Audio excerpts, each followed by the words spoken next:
just what happens. Market, who are defending, will be banning first. I mean, both of these teams do have operators. I'm looking more actually towards Penta's roster in operators that end up getting counter-banned. Lion getting banned out by Mocket, first things first, against Penta. So interesting there. A lot of teams have been banning Lion as well as Ying as deliberate counter-bans against Penta because of the way they play. That's going to free up Penta's attack to a certain extent, and we'll see what they go to for their ban. Not unusual for teams to take a couple extra seconds, but running down almost the full timer here for Penta as they seem to be deliberating over exactly who they're going to ban.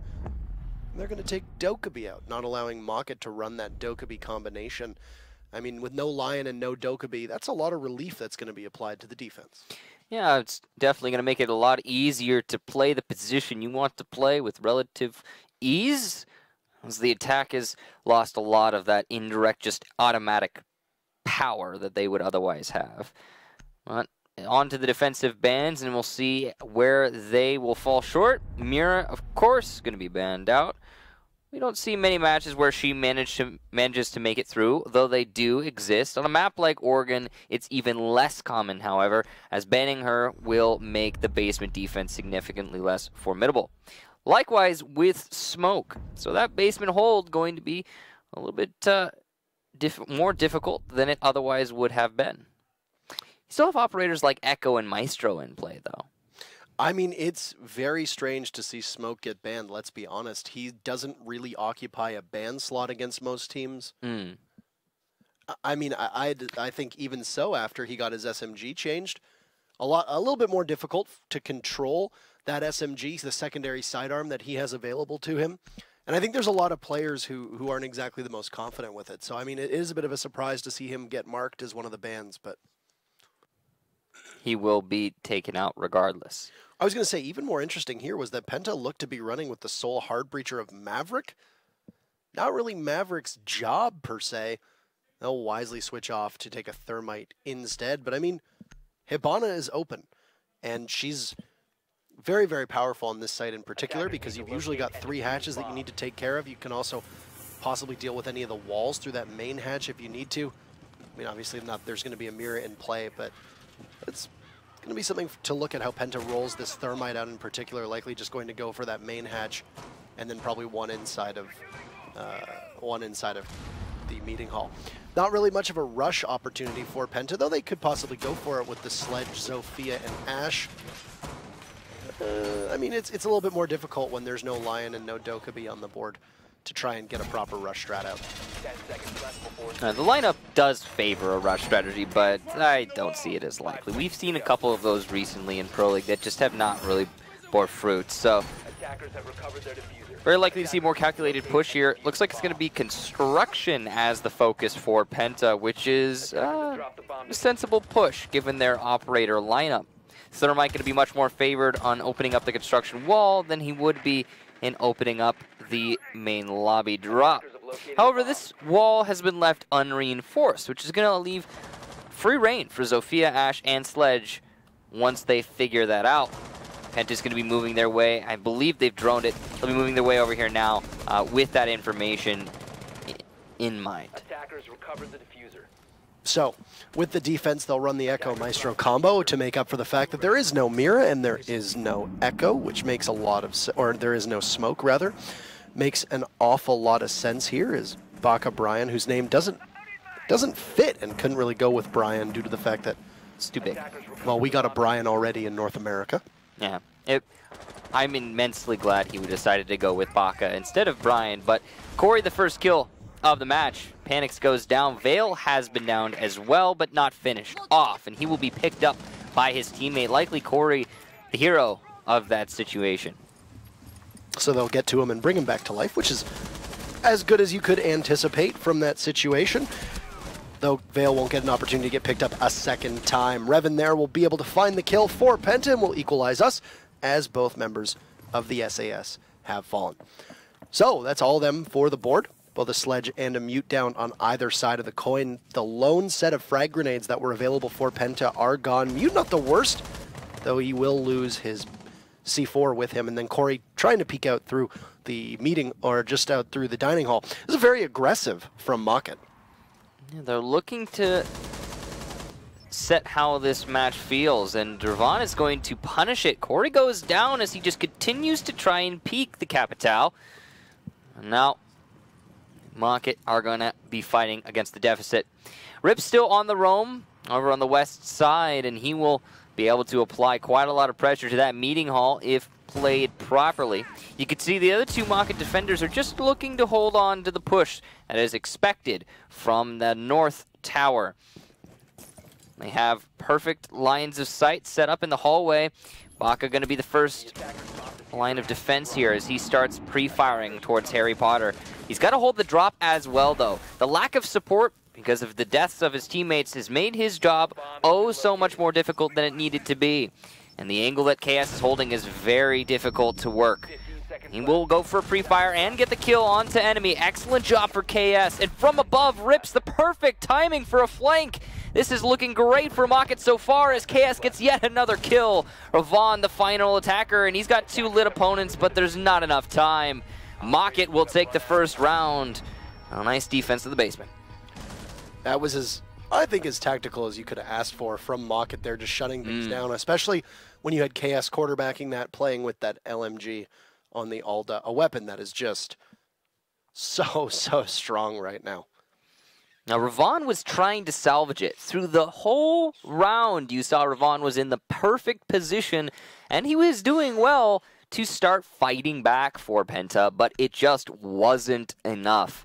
And Market kept the momentum in their corner throughout. Props to them for that. And once they were put up against a wall, they still managed to make it work. Those 2 anchors down in the basement really doing great work together, of course, being Baka and KS.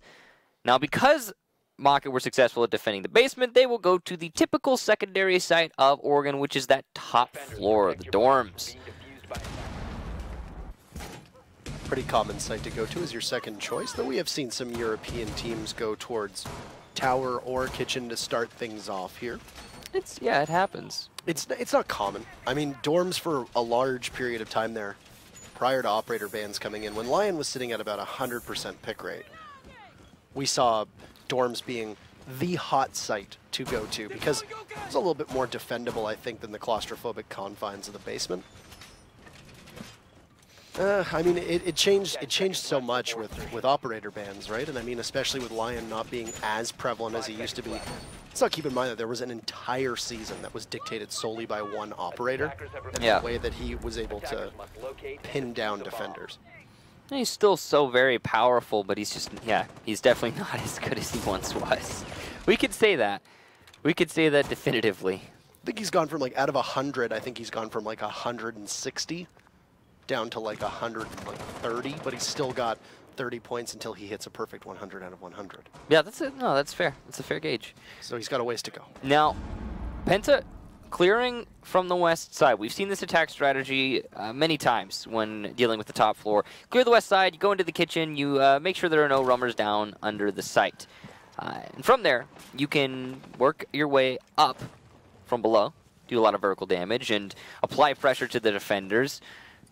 Or you can simply start your push up into the site, using the position like north windows. And in order to do north windows, you also have to clear out the tower, which seems to be the objective of Penta right now.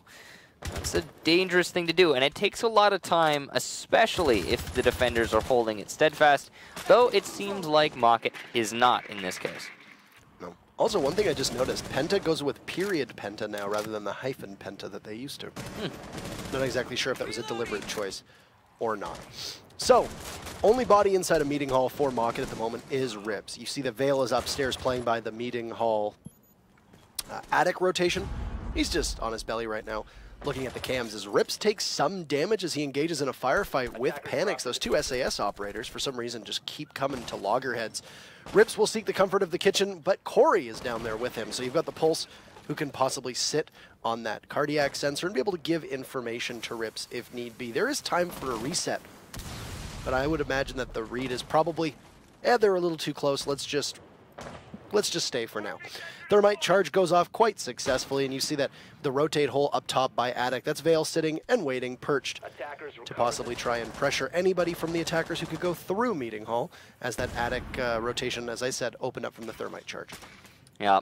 So this is a very standard north balcony, or sorry, north windows take from Penta. It looked like it was going to be west side, but no, it's just going to be tower as the focus.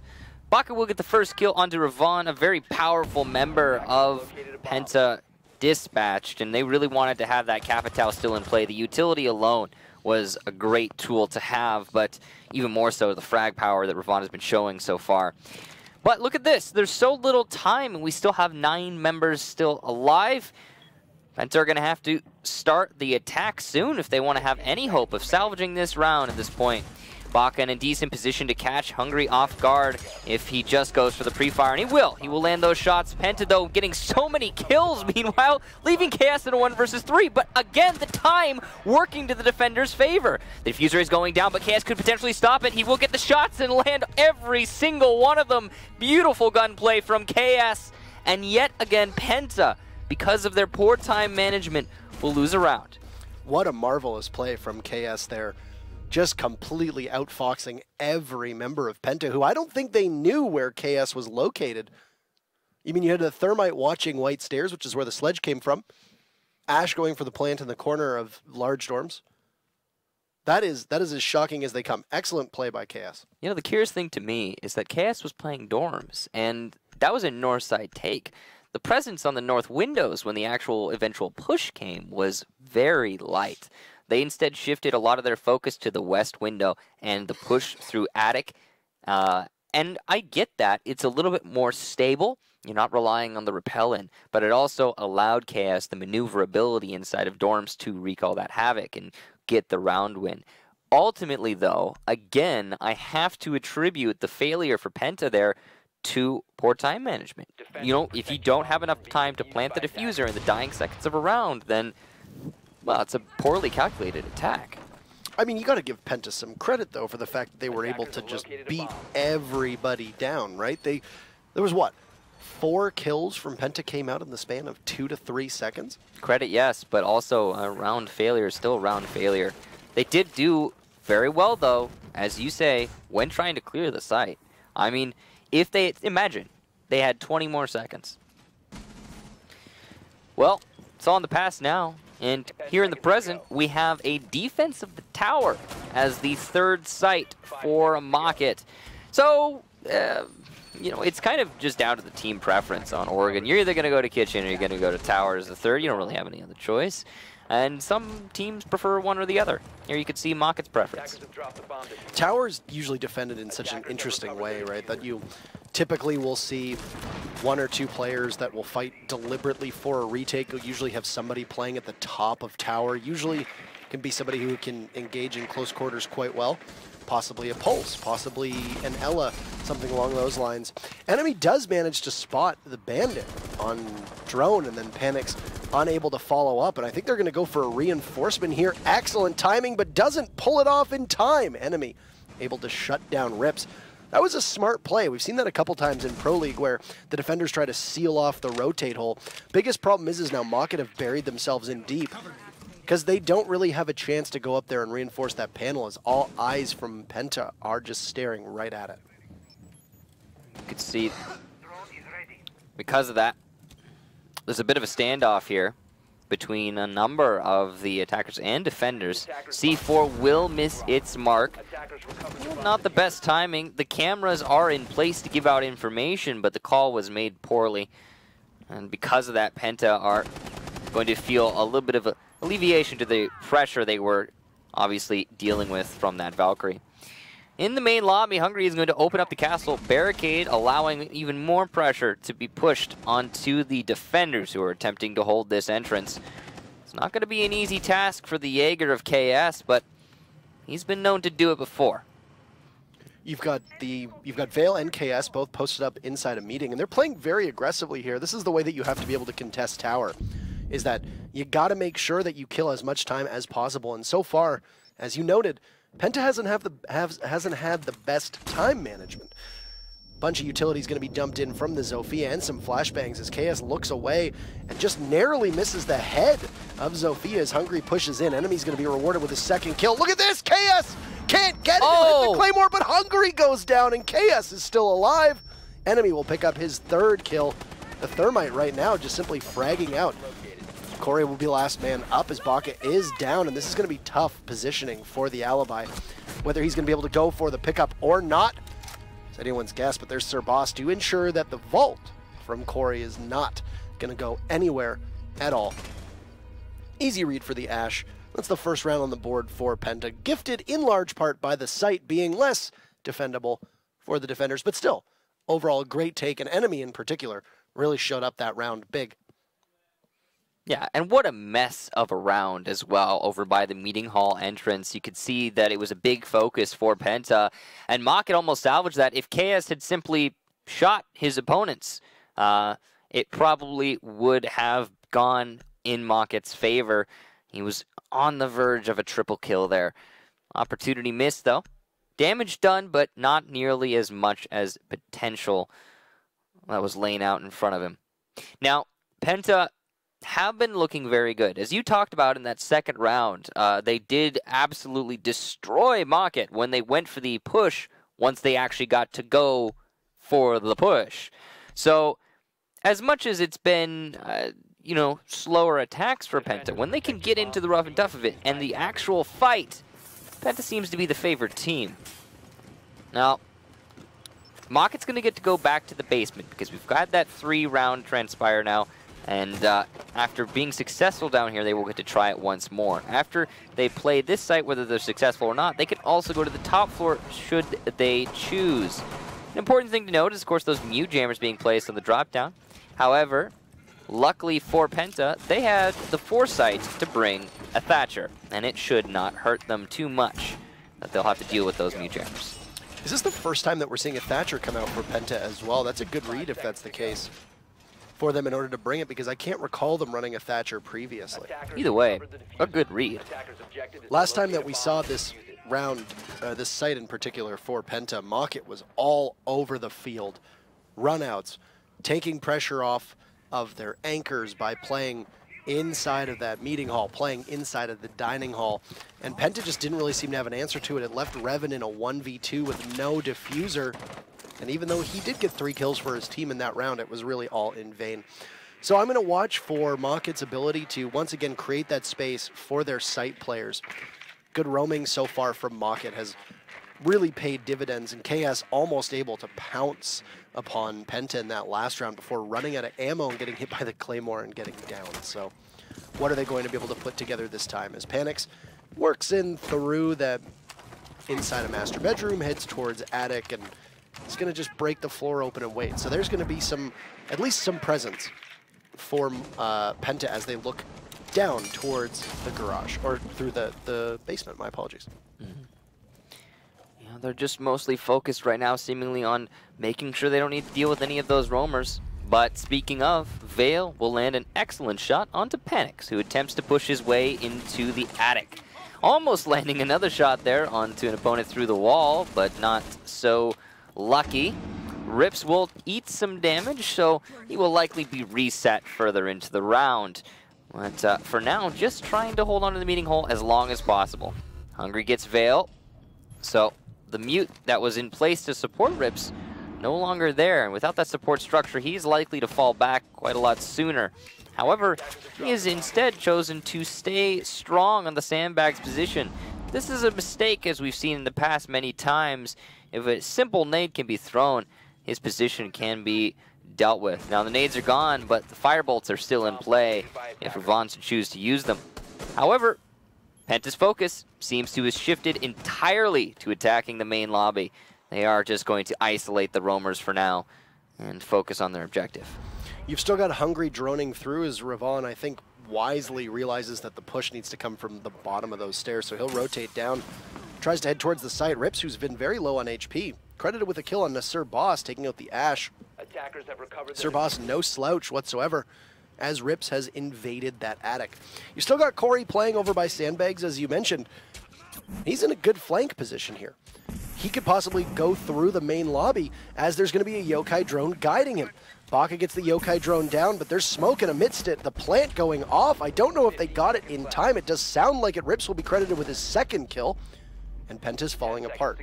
There is flank watch, and that's enemy. He'll pick 2 big kills on Corey and Rips, but yokai drone is up. Information going to be continuously traded out, and the plant will need to go down. Baka is there to do it all himself.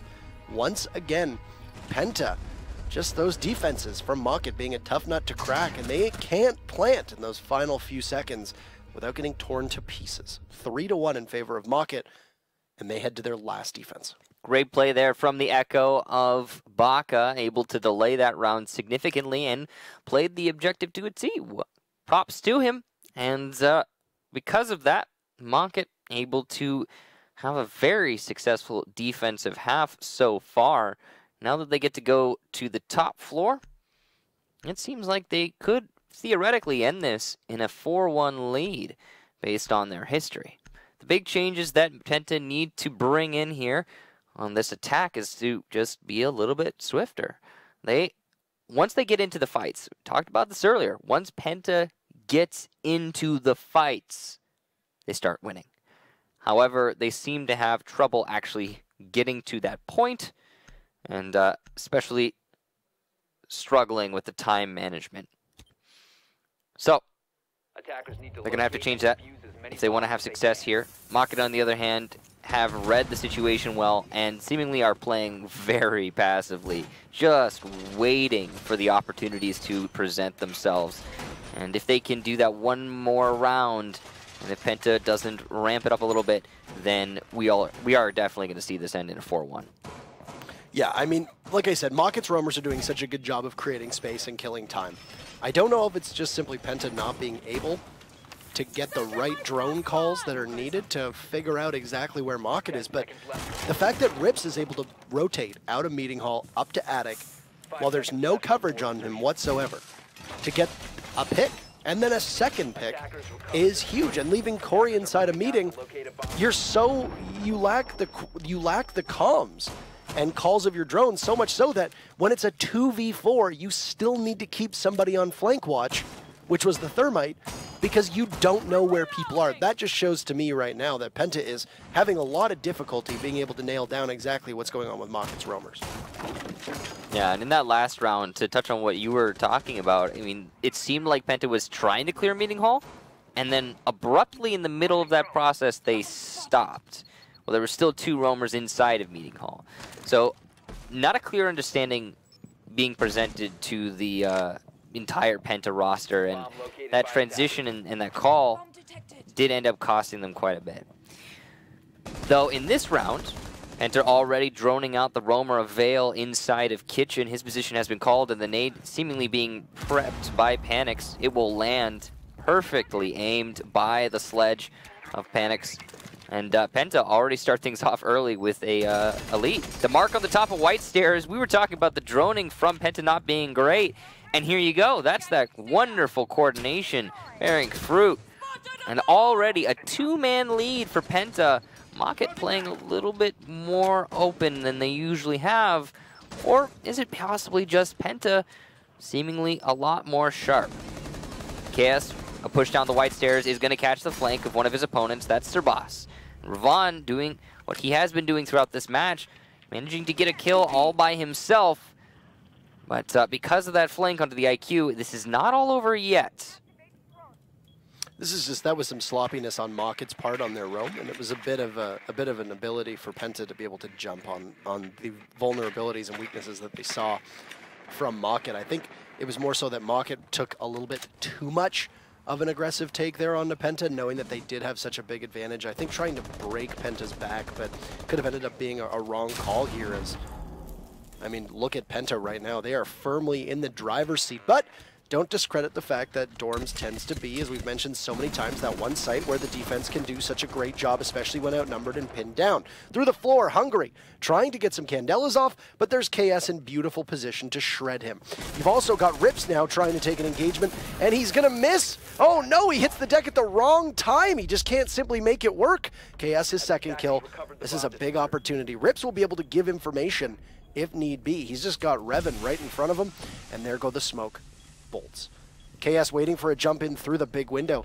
Ping's going out, and there goes the plant. KS is going to sprint right through. He's going to miss a pre-fire, so close to landing it onto the Capitao, but will give his position away. KS! A beautiful shot on the Panics. He just needs to find the Capitao, and there's the ping! Can KS go for the clutch? A second time for KS? Are you kidding me? Mockets steal this one away when they had no right. KS coming up huge twice now. 4-1 as we switch sides. Oh my. Look at that beautiful information for the defense there, for Mocket, allowing KS to just hit the shots we all know he's capable of hitting. And it was a beautiful clutch indeed. Because of that, the momentum that Penta seemed to be accumulating after that excellent teamwork that managed to net them the first 2 kills of the round has evaporated before our very eyes. And now, as Penta transitions to defense, they're going to have to work some miracles if they want to come back in this match. Mocket ending the first half with a very decisive lead. Laundry Supply Room, the first site for Penta. And based on the fact that Mocket only lost the offside of Tower, they're looking very strong right now. Pretty incredible to think of how this needs to go. Mute gets brought out on a 6-pick from Penta. No Thatcher for Mocket. That could possibly be a hindrance, but they're going to double up with both a Thermite and a Hibana, which means that they should be able to get that front wall open onto the hatch. Being drawn to our attention, KS sitting at 12 kills for the time being. He's having a match and a half. I would say so. Absolutely consuming Penta at every opportunity with that alibi. And MX Storm is... goes to show you a pretty decent gun. Yeah, Alibi does see a decent chunk of play, and it's similar to Vigil, where she's being played. You've got the impacts. You've got a shotgun. You've got an excellent weapon. You're a 3-speed. Utility be darned. I mean, you've got so much power outside of the actual gadget that you can dictate the flow of a round. So, Penta on the basement. They are going to be using that reinforced wall to put an Evil Eye on in lieu of a mirror window, as she is banned out. And the rest of the setup seemingly going to be focused on some roamers in the meeting hall, as we were seeing Mocket do very much the same thing. Though Mocket, in this round, as they attack, are going to be very aggressively opening up the construction wall from blue. KS doesn't seem to be keen on pushing it immediately, but he has managed to make the option presented. They could have capitalized if he really wanted to, but KS also looked like he was on his own holding that diffuser. Yep. If he pushed into blue, or tarps, or bunker, however you want to call it, and he gets felled in that position, drops that diffuser, that puts his team in a bit of a bind having to go back and get it. So I think that was the right call, all things considered, as now he's just going to be the ultimate support player. And one of the chief fragging operators in Zofia gone, and then the Hibana also dropped as both Vale and Rips will bite the dust. Penta playing very, very well here. Corey inside a meeting hall playing in the attic above will dispatch enemy. And Bucket is there as well. So you'll get the Ash and the Capitao doing some legwork to take out the Jaeger, but still an advantage in favor of Penta. Very early action. Didn't even take half of the round to see all of that transpire, but what it does is give meeting hall control to Mocket. That's pretty big, though, at the cost of 2 operators. Not always worth it. Corey's got a good angle here to deny rotation in the main hallway, though he can only do a little bit of damage to the legs of his opponents as they attempt to cross. Evil Eyes are well positioned for both potential pushes from Hungry, and the Pulse is still going to be feeding constant information to his teammates, especially surrounding that main lobby. Meanwhile, Serbas's mute jammers are going to delay the drones quite a bit. A nice peek there on the hallway. Corey's going to eat a little bit of damage from the Evil Eye. Also potentially some from the bullets. You can see one defender playing on top of box, but KS is just going to inch his way in and go for a diffuse plant. Corey will eat a lot of damage as he attempts to find the perfect angle to cover his teammate, and he will do that successfully. Diffuser's been planted, but it's all up to KS in a 1 versus 2, and he's going to get an excellent shot onto Ravon right after killing Serbas. But right from above, Panic says the perfect clutch position. Will it be called out? The utility coming into play here. As he drops, though, his position will be given away. And the perfect shot from KS. He clutches yet another round. And Mocket put themselves up 5-1. KS ate his Wheaties this morning. Let's say that much. Oh, boy, yeah. What I want what KS ate this morning for breakfast. I don't know what it is. But the man is just unstoppable now. 3 clutches for KS. Huge play. And it's funny because there were a couple matches this season where KS would disappear from the team and need the rest of the team to really pick up the pace. And now, more than ever, he has shown up. Guaranteed his team at least 1 point. They need to go the full distance and grab all 3 points if they want to try to leap over Secret in the standings today, as Secret plays G2. Not a given that Secret will be able to walk away with a point. But man, the addition of both Corey and Baka, though at the beginning did look like it was a bit of a setback for Mocket in comparison to their old roster, this team is just firing on all cylinders right now. 15 kills for KS over 6 rounds, while the rest of his team has a combined 10. Yeah, that's pretty good. Meanwhile, on the other side of the coin, Enemy has 9 kills and his team only has 1 round to show for it.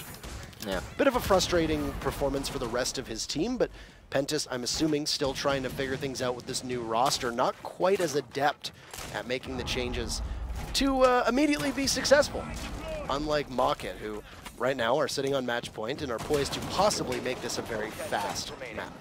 I will say that getting kills, having success on an individual level, and even on a team level in terms of just frags, and then also losing those rounds over and over and over, which is what PENTA, that's the position they're in right now. It's a very frustrating experience. It really does grind you down. So a lot of this match, from here on out, is going to come down to whether or not PENTA can recover mentally, because they're definitely not going to be in a great spot right now after what we just saw transpire. Now, Mocket only need to win 1 of the next 4 rounds in order to get a victory here. They have, as we know, guaranteed themselves a draw. Oh, no. But that is just such a bad start to a round for PENTA. And Mocket, I don't even know if that was deliberate for a kill. There did not appear to be a mark. The information was clearly called out to Corey, but possibly just to push the Jaeger out of Armory, it managed to net a kill. And now Mocket have control of the position that they coveted. Not only control of Armory, but look at all these walls that have been opened up here trying to take dorms. This is huge for Mocket to find themselves in this position. PENTA turning in probably one of their sloppiest performances since putting this new roster together. And I mean, you can't be particularly happy with the way things are looking right now. A great shot from Baka as Enemy tries to go for a cross peek through the tower. And I mean, Baka's going to take a lot of damage, but he gets the kill where he needs it. That's on the Enemy, who's going to be on cam duty. Rips almost gets Revan and then Will, leaving just Sir Boss and Hungry in a 2v4. And this is all Mocket all the way. Clash with her back turned to Sir Boss. They're both lined up and stacked in the same direction. She'll drop her shield for just a second. And trying to nail the shots is Rips. It's going to soften up Hungry, but cannot capitalize. Trying to figure out where Sir Boss is playing, as they'll try and concuss the Clash, and a great double effort, leaving just Sir Boss last alive. He's going to swing for the fences and swing, Sir Boss, swing, but he'll come up empty-handed. That was one heck of a stomp. Oh boy. Mocket 6-1. They clean house. Well, I was wrong. I figured this was going to go all the way to the 10th round, no matter what happened in the end. But no, it was just an absolute Mocket show. And KS in particular really stealing the spotlight. You can see dropping 15 kills. Very impressive. And a fast match, too. Not only was that a 6-1, but each of those rounds from Mocket on attack were extremely fast. There was only 2 of them. And a great deal of the PENTA plays were quick, however, they didn't tend to play out the entire clock. After Para and Hungry left this team, I think a lot of people were writing the obituary for Orglis.